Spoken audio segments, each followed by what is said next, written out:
ఒక సంచలనమైన కథనాన్ని ప్రచురించింది సార్. అప్పులు తీర్చేందుకు ఆర్థిక శాఖ, నీతి ఆయోగ్ కలిసి 33,000 కోట్ల రూపాయలు ఇప్పించాయి. 28,000 కోట్ల రూపాయలు బాండ్లు, 5,000 కోట్లు షేర్లు ఇచ్చాయి అనేసి. ఇది క్రోనీ క్యాపిటలిజం కిందకే వస్తుంది అంటూ కాంగ్రెస్ పార్టీ కూడా ఆరోపణలు చేస్తున్న పరిస్థితి. ఏంటి సార్ ఈ ఎల్ఐసి సొమ్ము ఏంటి, అదానికి ఇవ్వడం ఏంటి? ఈ వివాదం మీద మీ కామెంట్ ఏంటి? ఎల్ఐసి సొమ్ము అదానికి ఇవ్వడం కాదు. అదానీ కంపెనీలలో ఎల్ఐసి ఆల్రెడీ ఇన్వెస్టర్. అదానీ ఇదే public limited company, public company. So stock market లో అదానీ కంపెనీల షేర్లు ట్రేడింగ్ అవుతూ ఉంటాయి. సో ఆ ట్రేడింగ్ లో మీకు ఎవరైనా కొనొచ్చు, రిటైల్ ఇన్వెస్టర్లు కొనొచ్చు, ఎవరైనా కొనొచ్చు. ప్రభుత్వాలు ఏం చేస్తాయంటే స్టాక్ మార్కెట్ ఒడిదుడుకులు ఉన్నప్పుడు స్టాక్ మార్కెట్ నిలబెట్టడానికి గవర్నమెంట్ పబ్లిక్ సెక్టార్ ఫైనాన్షియల్ ఇన్స్టిట్యూషన్స్తో స్టాక్ మార్కెట్లో ఇన్వెస్ట్ చేయిస్తాయి. ఇది ఎల్ఐసి కావచ్చు, బ్యాంకులు కావచ్చు, ఇతరత్ర కూడా. సో వాళ్ళ దగ్గర ఉన్న సర్ప్లస్ క్యాపిటల్ను ఇన్వెస్ట్ చేస్తుంటాయి. ఇప్పుడు ఎల్ఐసి దగ్గర లక్షల కోట్ల సర్ప్లస్ ఉంటుంది.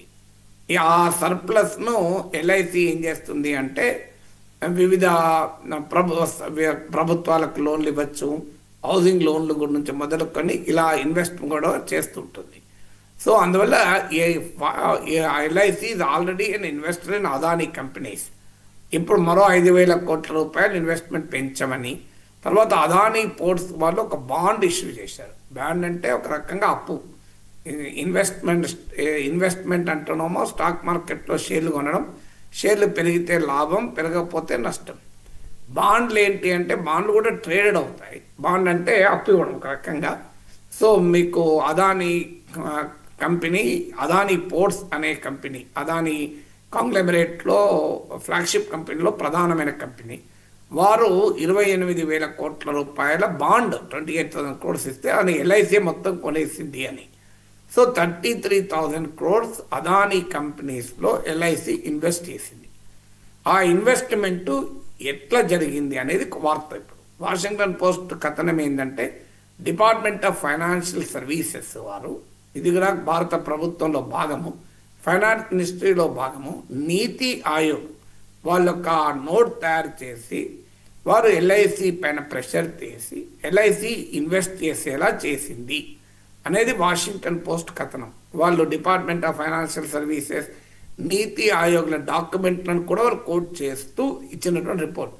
ఎల్ఐసి కూడా దీన్ని ఏమీ తిరస్కరించలేదు, మేము ఇన్వెస్ట్ చేయలేదు అని అనలేదు. వాషింగ్టన్ పోస్ట్ కథనం బేస్లెస్ అని ఎల్ఐసి వివరణ ఇచ్చింది. కథనం బేస్లెస్ అంటే మేము పెట్టుబడులు పెట్టలేదు, పెట్టకపోయినా పెట్టినన్నారు అని ఎల్ఐసి వాదన కాదు. ఇన్వెస్ట్ చేసింది నిజమే, కానీ దీని వెనకాల ఇతరుల జోక్యము లేదు అని, అంటే ప్రభుత్వ జోక్యము లేదు. It is LICs corporate decision అనేది ఎల్ఐసి మేనేజ్మెంట్ ఇచ్చిన వివరణ కాదు. ఇది ప్రభుత్వ ప్రోద్బలంతో జరిగిన ఇన్వెస్ట్మెంట్ అని మీకు వాషింగ్టన్ పోస్ట్ కథనం. అలాగే ఎల్ఐసి మేనేజ్మెంట్ చెప్పేది ఏంటంటే మేము ఈ ఇన్వెస్ట్మెంట్ వల్ల నష్టమేమీ కాలేదు, మాకు దే నో లాస్. మొత్తం అదానీ కంపెనీల షేర్లలో ఎల్ఐసి వాటా చాలా నెగ్లిజిబుల్. ఎల్ఐసికున్న మొత్తం ఇన్వెస్ట్మెంట్లో కూడా అదానీ కంపెనీస్లో పెట్టింది చాలా తక్కువే. అందువల్ల అదానీ కంపెనీ ఒడిదుడుకుల వల్ల ఎల్ఐసి చాలా పెద్ద ఎత్తున ఇంపాక్ట్ అవుతుంది అన్నది నిజం కాదు అనేది ఎల్ఐసి వివరణ. సో నేను మీకు ఆ ప్రభుత్వ వివరణ ఎల్ఐసి వివరణ చెప్పాను, వాషింగ్టన్ పోస్ట్ కథనము చెప్పాను. మరి ఏది నిజము అనేది ఇప్పుడు క్వశ్చన్. ఇన్వెస్ట్మెంట్ చేసింది నిజం, ఆ ఇన్వెస్ట్మెంట్ డిసిషన్ కరెక్టా కాదా అనేది డిస్కషన్. వార్త ఏంటంటే ఇటీవల అదానీ కంపెనీ పైన అమెరికాలో కోర్టు కేసులు పడ్డాయి.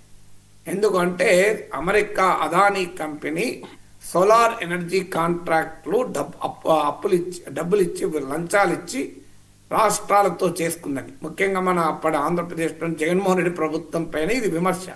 అదానీ ఉండే వరకు చంద్రబాబు నాయుడు ఏమీ అనడం లేదు దానిపైన, మనం చాలాసార్లు చెప్పాము ఇది. సో దానిపైన అమెరికా ప్రభుత్వమే కేసు పెట్టింది, అమెరికా ప్రభుత్వమే. ఎందుకంటే అదానీ కంపెనీస్ అమెరికాలోని స్టాక్ మార్కెట్ నుంచి, అమెరికాలోని బ్యాంకర్ల నుంచి, అమెరికా ఫైనాన్షియల్ మార్కెట్ల నుంచి ఇన్వెస్ట్మెంట్ను రైజ్ చేస్తారు. అమెరికాలో చట్టం ఏంటంటే విదేశీ కంపెనీలు కూడా ఎక్కడైనా అవినీతికి పాల్పడితే ఆ విదేశీ కంపెనీలు అమెరికన్ మార్కెట్ నుంచి గనక ఫండ్స్ రైజ్ చేస్తే, అది షేర్ల స్టాక్ ఇన్వెస్ట్మెంట్ రూపంలో కావచ్చు, అప్పుల రూపంలో కావచ్చు, స్టాక్ మార్కెట్లో పెట్టుబడుల రూపంలో కావచ్చు, ఏ రూపంలోనైనా అమెరికన్ ఎకానమీతో గనక ప్రమేయం ఉంటే ఆ విదేశీ కంపెనీలు ఎక్కడ లంచాలు ఇచ్చినా, అమెరికాలో లంచం ఇవ్వాల్సిన అవసరం లేదు. అదాని భారతీయ కంపెనీ కావచ్చు, ఇండియన్ కంపెనీ ఇండియాలో లంచాలు ఇచ్చిన ఆరోపణ అమెరికాలో ఎందుకు కేసు పెట్టాలని ఎవరికైనా డౌట్ రావచ్చు. అమెరికన్ ఎకానమీకి ఎక్స్పోజర్ ఉంటే అమెరికాలో కేసు పెట్టచ్చు అనేది అమెరికా చట్టం చెప్తోంది. సో ఎందుకంటే అమెరికన్ కంపెనీ ఎకానమీతో లింక్ అయి ఉంది కనుక. సో అదానీతో ఎప్పుడైతే కేసు పెట్టారో ఆ కేసు విచారణ జరుగుతోంది. భారత ప్రభుత్వాన్ని సహకరించమని అమెరికా ప్రభుత్వం అడుగుతుంటే ఇప్పటి వరకు మోడీ ప్రభుత్వం సహకరించడం లేదు. సమ్మన్స్ కూడా సర్వ్ చేస్తానికి సిద్ధపడడం లేదు. అదానిని కాపాడుతున్నది మోడీ ప్రభుత్వం. దానిపైన అమెరికన్ కోర్టులో కూడా అమెరికా ప్రభుత్వము దాఖలు చేసిన నివేదికలో కూడా చెప్పింది, మేము ఎన్నిసార్లు అడిగినా ఇండియన్ గవర్నమెంట్ కోఆపరేట్ చేస్తలేదు, అదానికి సమ్మన్స్ జారీ చేయడానికి కూడా సిద్ధపడలేదు. వాస్తవంగా అదాని కనుక అమెరికాకు వస్తే అరెస్ట్ కూడా చేస్తారు. అది క్రిమినల్ కేసు, ఇది చాలా సీరియస్ కేసు అది. సో మీకు ఏళ్ళ తరబడి జైలు శిక్ష అనుభవించే కేసు అది. అందువల్ల అదానికి ఏమైందంటే ఈ కేసు వల్ల అమెరికన్ మార్కెట్ నుంచి ఇన్వెస్ట్మెంట్ రైజ్ చేయడం అసాధ్యమైపోయింది. అండ్ అమెరికన్ బ్యాంకుల నుంచి కానీ, అమెరికన్ స్టాక్ మార్కెట్ నుంచి కానీ, అమెరికన్ మార్కెట్లో బాండ్స్ రిలీజ్ చేయడం కానీ, నిధులు సమీకరించడానికి అవకాశం లేకుండా పోయింది. అందువల్ల అదానీ కంపెనీకి డొమెస్టిక్ మార్కెటే దిక్కైంది, దేశీయ మార్కెటే. దేశీయ మార్కెట్లోమో అదానీ కంపెనీ షేర్లు వొలటైల్గా ఉన్నాయి, హెచ్చు తగ్గులకు లోనవుతోంది. మీకు హిండెన్బర్గ్ రిపోర్టు, ఆ తర్వాత మీకు అమెరికాలో కేసు, దాంతో అదానీ కంపెనీ పైన చాలా తీవ్రమైన ఒడిదుడుకున్నాయి. మీకు నరేంద్ర మోడీ ప్రభుత్వం కనుక పడిపోతే నెక్స్ట్ ఎలక్షన్లో అదానీ షేర్లు కుప్పకూలుతాయి. ఎందుకంటే మీరు Adani company graph, Modi political graph రెండు గీయండి, సేమ్ ఒకే ప్రోగ్రెషన్లు ఉంటాయి. అంటే నరేంద్ర మోడీ రాజకీయ పలుకుబడి పెరుగుతున్న కొద్దీ అదానీ వ్యాపార సామ్రాజ్యం విస్తరించింది. అందువల్ల నరేంద్ర మోడీ రాజకీయ భవిష్యత్తుతో అదానీ కంపెనీ భవిష్యత్తు కూడా లింక్ అయి ఉంటుంది. మీకు ఎప్పుడైనా నెక్స్ట్ ఎలక్షన్లో మోడీ ఓడిపోతారని వార్తలు వస్తే మీ దగ్గర అదానీ షేర్లు ఉంటే అమ్ముకోండి, మీరు గ్యారంటీ. మోడీ గ్యారంటీ గెలుస్తాడనుకుంటే అదానీ షేర్లు కొనుక్కోండి, లాభపడే అవకాశం ఉంటుంది. నేనే రికమెండేషన్ ఇవ్వడం లేదు, ఉదాహరణగా చెప్తున్నా. సో అందువల్ల అదానీ కంపెనీలో పెట్టుబడులు పెట్టడం రిస్కీ కదా. అలాంటి రిస్కీ కంపెనీలు ఎందుకు పెడుతున్నారు అన్నది వాషింగ్టన్ పోస్ట్ కథనం సారాంశం. ఎందుకంటే ఎల్ఐసి ఇన్వెస్ట్మెంట్ అనేది ప్రజల సొమ్ము, అది కూడా జీవిత బీమా సొమ్ము. అంటే ప్రజలు కష్టకాలంలో డబ్బులు చెల్లించాల్సిన అవసరం ఉంటుంది. అయితే LIC is a very stable company. అదానీలో ఇన్వెస్ట్మెంట్ డిసిషన్ రైటా రాంగ్ అనే ఎనాలిసిస్ వేరు. దీనివల్ల ఎల్ఐసి ఏదో ప్రమాదంలో పడిపోయింది, ఎల్ఐసిలో పాలసీ తీసుకున్న వాళ్ళకు ప్రమాదం ఉంది అన్నది పచ్చి అబద్ధం.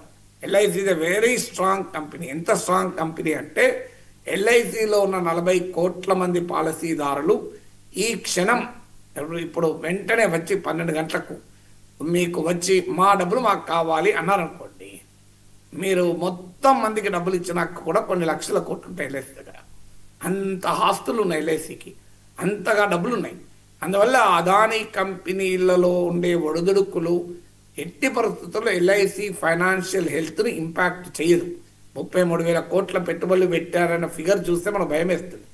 అయితే అదానీ ఎల్ఐసి ఫైనాన్షియల్ హెల్త్కు ప్రమాదం లేదు, కానీ అదానీ కంపెనీలో పెట్టుబడులు పెట్టడం రైటా రాంగా అది క్వశ్చన్.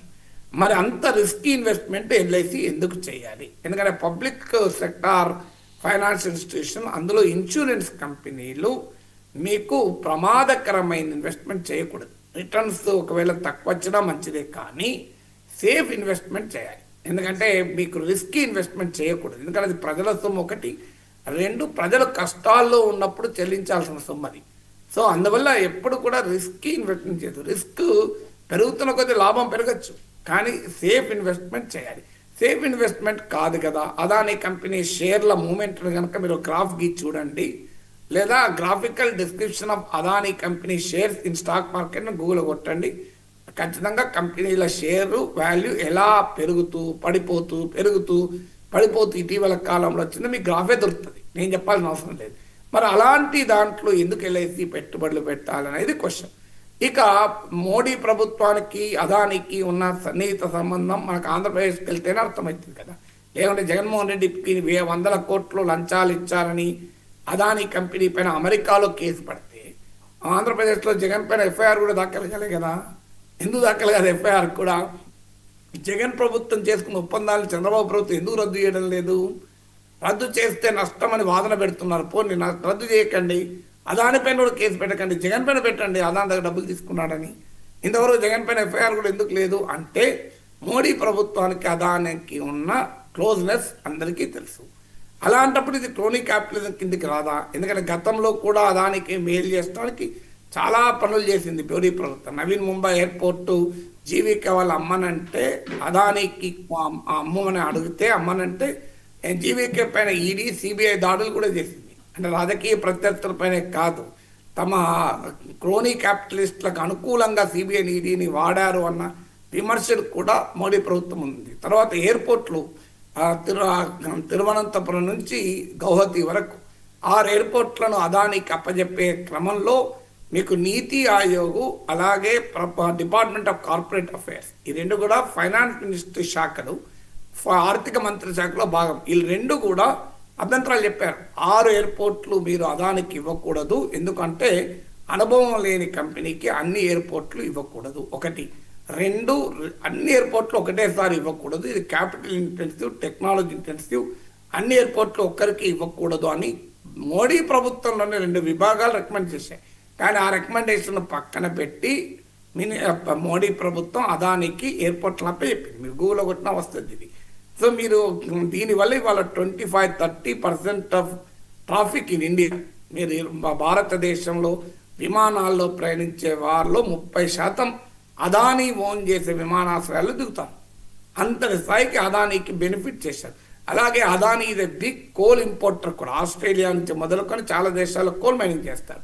మీకు రాష్ట్ర ప్రభుత్వాల పైన మోడీ ప్రభుత్వం కండిషన్ పెట్టింది, మీరు విదేశీ బొగ్గు ఖచ్చితంగా దిగుమతి చేసుకోవాలి అని. తెలంగాణ ప్రభుత్వం అప్పుడు అభ్యంతరం కూడా అయిపోయింది, మాకు సింగరేణి కాలరీస్ ఉండగా మేమెందుకు తీసుకుంటామంటే అది కూడా అదానీ కొరకే బెనిఫిట్ చేస్తానికి అన్న విమర్శలు కూడా వచ్చాయి. అందువల్ల అదానీ ప్రభుత్వానికి అదానీకి మోడీ ప్రభుత్వము, మీరు బీజేపీ ఈకో సిస్టమ్ మొత్తం, బీజేపీ అనుకూల మీడియా, సోషల్ మీడియా అదానిని విమర్శిస్తే దేశాన్ని విమర్శించినట్లు. ఇప్పుడు మోడీని విమర్శిస్తేనే దేశాన్ని విమర్శించినట్టు కాదని సుప్రీంకోర్టు తీర్పు చెప్తే, అదానిని విమర్శిస్తే దేశాన్ని విమర్శించినట్టుగా యాంటీ అదాని, యాంటీ నేషనల్గా పెద్ద ఎత్తున బీజేపీ ఈకో సిస్టమ్ సపోర్ట్ చేస్తుంది. సో ఈ నేపథ్యం అంతా చూసినప్పుడు ఎల్ఐసి ఇన్వెస్ట్మెంట్ ఖచ్చితంగా అనుమానాస్పదం అవుతాయి. అయితే ఎల్ఐసి వాదన ఏంటంటే మేము కాంట్రేరియన్ ఇన్వెస్టర్లము అంటది. కాంట్రేరియన్ ఇన్వెస్టర్ అంటే వారెన్ బఫెట్ టైప్ అన్నట్టు. ఏంటి అంటే కాంట్రేరియన్ ఇన్వెస్టర్ యొక్క లక్షణం ఏంటి అంటే, ఏదైనా ఒక కంపెనీ షేర్లు సాధారణంగా మనం ఎట్లా కొంటాం, షేర్ పెరుగుతున్నప్పుడు కొంటాం. కానీ కాంట్రేరియన్ ఇన్వెస్టర్ ఏం చేస్తారంటే షేర్ వాల్యూ పడిపోయినప్పుడు కొంటారు. ఆ కంపెనీ ఫండమెంటల్స్ కనుక గట్టిగా ఉంటే ఆ షేర్ వాల్యూ పడిపోయినప్పుడు కొంటారు. ఆటోమేటిక్గా అది పెరిగినప్పుడు ప్రాఫిట్ బుక్ చేస్తారు. అంటే దే బై లో, దే సెల్ హై. నార్మల్గా ఏంటంటే వి బై హై, మార్కెట్ పెరుగుతున్నప్పుడు కొంటాం కదా, మార్కెట్ తగినప్పుడు మనం కొనాలంటే భయపడతాం. రిటైల్ ఇన్వెస్టర్లు ఎవరైనా అబ్బో ఇంకా పడిపోతుందేమో, ఇంకా నష్టపోతుందేమో. కాంట్రేరియన్ ఇన్వెస్టర్ ఏం చేస్తారంటే షేర్ వాల్యూ పడిపోతున్నప్పుడు కొంటాడు, కొని లాభపడతారు. సో ఎల్ఐసి మేనేజ్మెంట్ ఇచ్చిన వివరణ ఏంటంటే మేము కాంట్రేరియన్ ఇన్వెస్టర్లము, అందువల్ల అదానీ కంపెనీల షేర్లు పడిపోయినప్పుడు కొని మేము అదానీ కంపెనీల షేర్లు పెరిగినప్పుడు లాభపడతామనేది ఎల్ఐసి మేనేజ్మెంట్ వివరణ. ఇది Warren Buffett style of investment, మీకు కాంట్రేరియన్ ఇన్వెస్టర్ అంటే. But will have to see. But డెఫినెట్గా నేను చెప్పిన బ్యాక్గ్రౌండ్ మోడీ మొదానీ అంటారు. ఈ మొదానీ ఫినామినన్ దృష్టిలో పెట్టుకున్నప్పుడు, మొదానీ ఫినామినన్ నేపథ్యంలో చూసినప్పుడు మాత్రం అదానీ కంపెనీలో ఎల్ఐసి ఇన్వెస్ట్మెంట్ల పైన అనుమానాలకు ఆస్కారం అయితే ఉంటుంది. Yes sir, thank you so much sir, ఈ విషయం మీద క్లారిటీ ఇచ్చినందుకు. చాలా అంశాలకు సంబంధించి చాలా డీటెయిల్డ్గా విశ్లేషణ అందించారు.